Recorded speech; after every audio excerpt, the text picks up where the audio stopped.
اہل ایمان اور اللہ والوں کے لیے دنیا بہت تنگ ہو گئی ہے،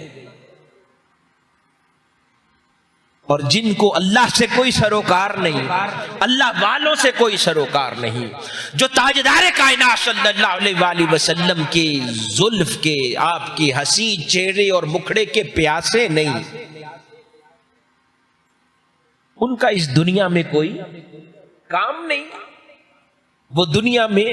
اجنبی کی طرح گھومتے ہیں، دنیا کے کام ان کے لیے اجنبی کی مانند ہے۔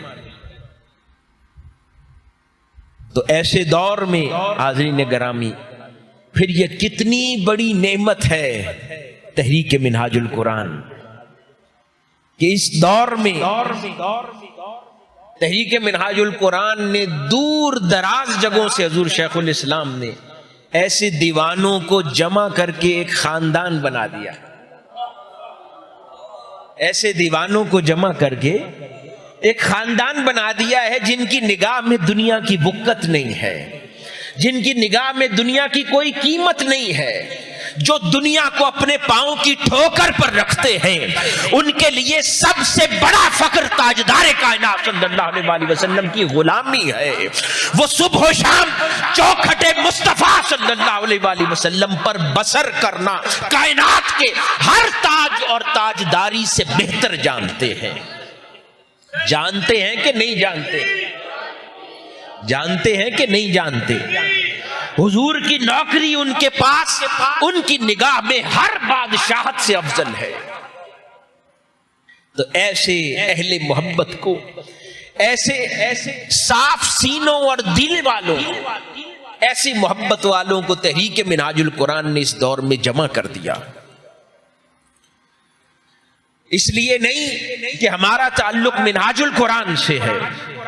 بلکہ پاکستان کے اندر یا پاکستان سے باہر بے پناہ لوگوں کو دیکھتے ہیں۔ اللہ پاک ان کی خدمت بھی قبول فرمائے، لیکن جو دل کی صفائی، جو ریا سے دوری، جو دنیا سے بے رغبتی، جو غیرت مندی، جو عشق رسول صلی اللہ علیہ وآلہ وسلم، جو علم سے محبت، جو فقر، غنا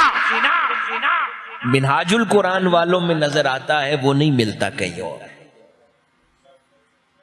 یہ ایسا کیوں ہے؟ اس لیے ہے کہ اللہ رب العزت نے انہی خوبیوں کا مالک ہمیں قائد عطا کیا ہے، ہمیں ایسے شیخ عطا کیے ہیں جنہوں نے ہمارے اندر یہ خوبیاں داخل فرمائی ہیں۔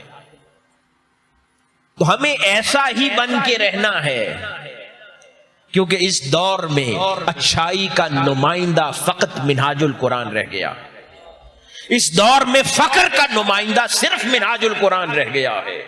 اس دور میں غنا کا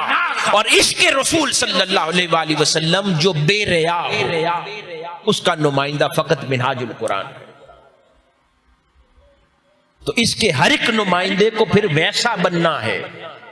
کیونکہ منہاج القرآن کے پلیٹ فارم سے جب تصوف بھی بیان ہوتا ہے تو وہ بے ریا ہوتا ہے، وہ ستھرا ہوتا ہے، وہ اجلا ہوتا ہے، وہ عملی ہوتا ہے۔ اس پلیٹ فارم سے اگر کسی غریب مخلوق کے لیے سٹرگل بھی کی جاتی ہے تو وہ بھی ہر مفاد سے بالا تر کی جاتی ہے۔ یہاں دین بھی ہے، اصلاح احوال بھی ہے، روحانیت بھی ہے، اعمال بھی ہے، علم بھی ہے۔ اس تحریک کے ساتھ اللہ پاک نے آپ کو وابستہ کیا ہے اور جوڑا ہے، اسی تحریک کی خدمت میں آپ اپنے علاقوں میں، شہروں میں مصروف رہتے ہیں۔ جب اللہ پاک نے اتنی عظیم نعمت عطا فرمائی ہے تو ضروری ہے کہ اس نعمت کے قابل اپنے آپ کو بناتے چلے جائیں۔ ہر اگلا دن فتنے بڑھتے ہیں تو اپنے آپ کو اور طاقتور کرتے چلے جائیں، ان فتنوں کا مقابلہ کرنے کے لیے اپنے آپ کو اور تیار کرتے چلے جائیں، تاکہ اللہ رب العزت نے اتنی ایک بھروسے کے ساتھ اتنی بڑی نوکری سونپی ہے تو وہ صحیح انداز میں انجام پائے۔